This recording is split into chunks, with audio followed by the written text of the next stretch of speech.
निम्रा अहमद का शोरा आफाक नावल क्रॉकरम का ताज महल अगर आपने पढ़ा नहीं तो नाम तो ज़रूर सुन रखा होगा। आज जहानुमा में हम आपको बर्फ़ के इस ताज महल तक लेकर जा रहे हैं। K2 बेस कैंप के ट्रैक पर हमारी डॉक्यूमेंट्री को आप सब ने बहुत पसंद किया, इसके लिए आपका शुक्रिया। लेकिन डॉक्यूमेंट्री देखकर आपको ये एहसास भी हुआ होगा कि 4 से 5 लाख के बजट और 12 से 20 दिन की ट्रैकिंग के लिए वक्त और सरमाया निकालना हर एक के बस की बात नहीं।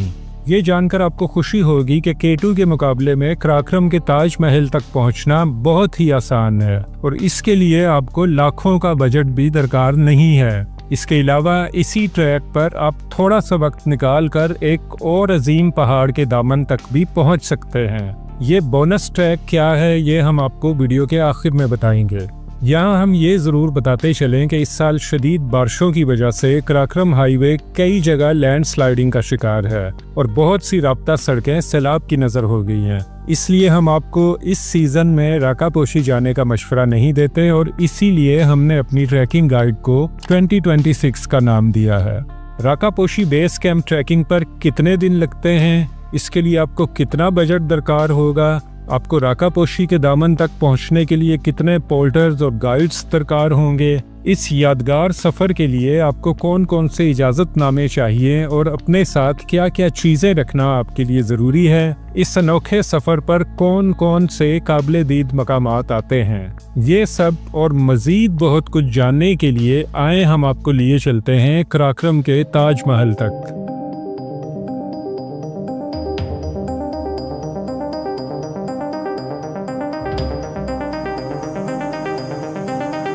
आपके लिए खुशखबरी ये है कि अगर आप फिज़िकली फ़िट और एक्टिव हैं और ट्रैकिंग का मुनासिब तजुर्बा रखते हैं तो आप एक दिन में, जी हाँ, सिर्फ़ और सिर्फ एक दिन में ही बेस कैंप जाकर वापस भी आ सकते हैं। अलबत्ता ये ट्रैक इस कदर खूबसूरत है कि हम आपको एक ही दिन में उसे हाथ लगाकर लौट आने का मशवरा हरगिज़ नहीं देंगे। आप यहाँ आते हैं तो कम से कम 3 दिन का प्रोग्राम बनाकर तशरीफ़ लाएं। अगर आप अकेले हैं या 2-3 लोग हैं तो आपके लिए मज़ीद खुशखबरी ये है कि आपको इस सफ़र पे पोर्टर्स या गाइड की खिदमत हासिल करने की कोई ज़रूरत नहीं है। अलबत्ता अगर आप यहाँ 2-3 दिन से ज़्यादा क़याम करना चाहें या आपका ग्रुप बड़ा है तो फिर आपके लिए 1-2 पोर्टर्स को हायर कर लेना बेहतर रहेगा, जो यहाँ आपको 2 से 3 हज़ार योमिया उजरत पर बआसानी मिल जाएंगे।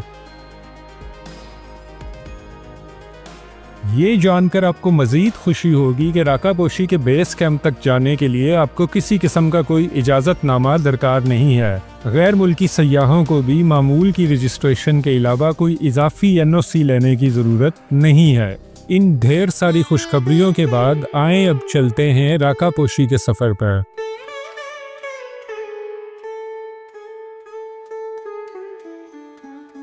रावलपिंडी इस्लामाबाद से बहुत सी गाड़ियां रोज़ाना गिलगित के लिए निकलती हैं, लेकिन नेटको की बसें महफूज भी हैं और आरामदेह भी, और उनका किराया भी मुनासिब है।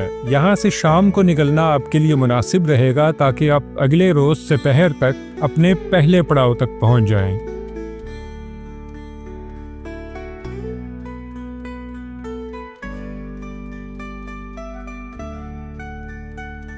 गिलगित के रास्ते में गुलमत से तकरीबन 11 किलोमीटर आगे क्रॉकरम हाईवे से एक रास्ता पिसान के लिए अलहदा हो रहा है। ये पिसान मीनापिन रोड कहलाता है। आपने यहीं पे उतर जाना है। आप चाहें तो इस खूबसूरत रास्ते के नज़ारों का लुत्फ़ उठाते पैदल भी 40 से 45 मिनट में मीनापिन पहुंच सकते हैं, वरना किसी गाड़ी से लिफ्ट लेकर आप 10 से 15 मिनट में अपने पहले पड़ाव तक पहुंच जाएंगे। मीनापिन नगर वैली का एक छोटा सा खूबसूरत गांव है जिसकी सादगी और हुस्न देखने वाले को मबहूत कर देता है। यहाँ 350 के करीब ख़ानदान आबाद हैं जिनका ताल्लुक एक ही कबीले से है। गांव की कुल आबादी 3000 के लगभग है और यहाँ आपको 5-6 सस्ते और 2-3 दरमियाने दर्जे के होटल मिल जाएंगे, जहाँ आपको मुनासिब कीमत में क़याम ताम की सहूलत मिल सकती है। सफ़र, क़याम ताम और रास्ते के मुमकिना अखराजात की तफसील आपको वीडियो के आखिर में मिल जाएगी ताकि आपको अपना बजट बनाने में आसानी हो।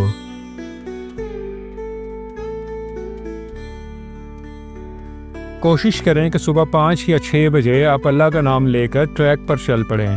ट्रैक का ये पहला मरहला 2.5 से 3 घंटे में आसानी तय किया जा सकता है, लेकिन अगर आप यहाँ के खूबसूरत झरनों, ऊंचे नीचे रास्तों और सरसब्ज चरागाहों का मज़ा लेना चाहते हैं तो आपको 4 घंटे दरकार होंगे। मीनापिन से बाहर दरियाए मीनापिन पर बने पुल पे सयाहों से 300 रुपये फ़ीस ली जाती है, जो मकामी कम्युनिटी की फलाह बहबूद और रास्तों की देखभाल पर खर्च होती है। लेकिन यहाँ कभी एहलकार होते हैं और कभी नहीं होते। पुल पार करते ही आपको एक 2 मेगावाट का हाइडल पावर प्लांट दिखाई देगा। ये गर्मियों में पहाड़ों से आने वाले पानी से भर जाता है और यहाँ से बिजली मीनापिन और पिसान तक सप्लाई की जाती है। कुछ आगे जाने पर आपको लकड़ी से बना एक हट दिखाई देता है।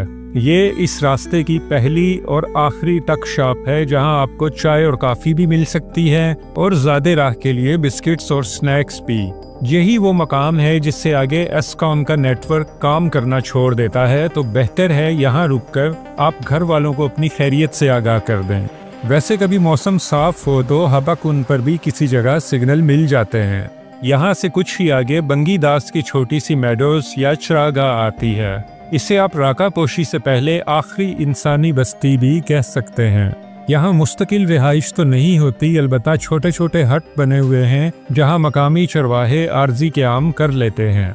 बाज़ एडवेंचर के शौकीन बंगीदास तक मोटरसाइकिलों पर भी सफ़र करते हैं, लेकिन बेहतर यही होता है कि अपनी गाड़ियाँ और बाइक्स मीनापिन में पार्क कर लिए जाएँ। बंगीदास के सरसब्ज मैदान में आप कुछ देर सस्ता सकते हैं और चाहें तो मकामी चरवाहों से भेड़ का दूध भी ले सकते हैं, जिसे मकामी ज़ुबान में दिलतर कहा जाता है। इसका जायका नमकीन और खट्टी लस्सी जैसा होता है। दिलतर सफ़र में आपकी तवानाई बहाल करने के लिए बहुत मुफीद है। अमूमन मकामी लोग इसका मुआवजा लेने से इनकार करते हैं, मगर आपको उनकी मेहमान नवाजी का नाजायज़ फ़ायदा नहीं उठाना चाहिए। बंगीदास से आगे रास्ता भी निस्बतन हमवार और आसान हो जाता है और कुछ देर मज़ीद ट्रैकिंग करने के बाद आप हपाकुन पहुंच जाते हैं।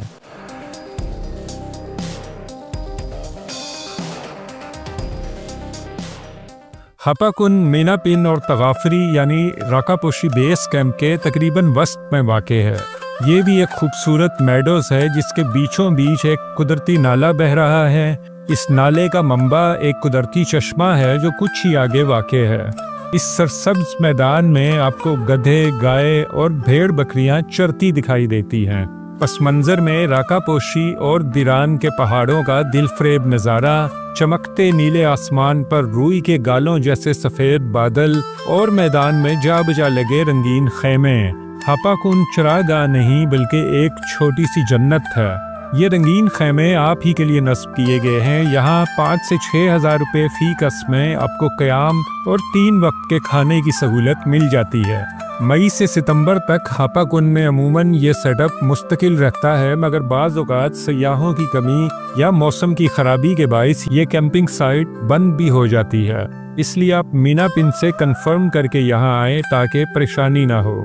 राकापोशी पर आने वाले 80% सयाह हपाकुन में रात को क़याम करना पसंद करते हैं। एक तो इस जन्नते अर्ज़ी की खूबसूरती की वजह से, दूसरा इसलिए कि अगले रोज़ ताज़ा दम होकर 2 घंटों में राकापोशी बेस कैंप पहुंचा जा सकता है, जहां चंद घंटे गुजार कर बासानी अगले रोज़ वापस आया जा सकता है। और तीसरा, यहीं से 8 पौने घंटे की मुसाफत पर आप दिरान ग्लेशियर तक जा सकते हैं, जो बजाय खुद एक अनोखा तजुर्बा है। हपाकुन में आपको राकापोशी और दिरान पहाड़ों का पैनोरामिक व्यू दिखाई देता है। हम तो आपको यही मशवरा देंगे कि आप रात यहीं रुकें, लेकिन अगर आप ताज़ा दम हैं और आपके हौसले जवान हैं तो आएं, फिर आगे बढ़ते हैं।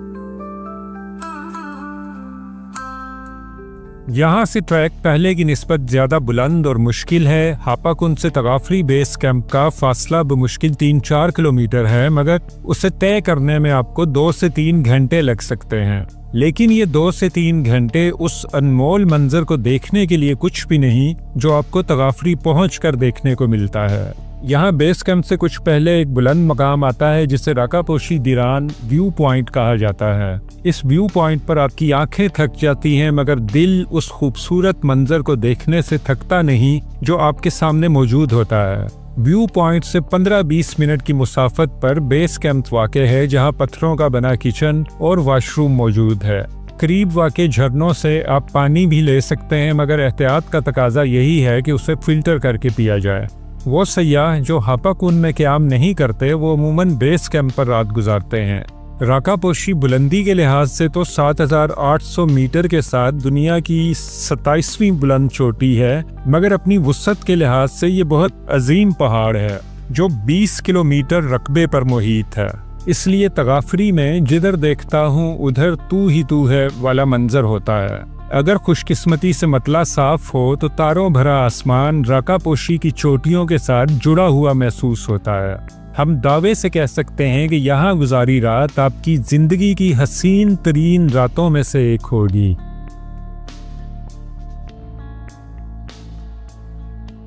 اگلی صبح زیادہ تر سیاح تو واپسی کا سفر اختیار کرتے ہیں، لیکن ایڈونچر کے شوقین بہت سے ایسے بھی ہیں جو یہاں سے دیران کے بیس کیمپ کو دیکھنے نکل کھڑے ہوتے ہیں۔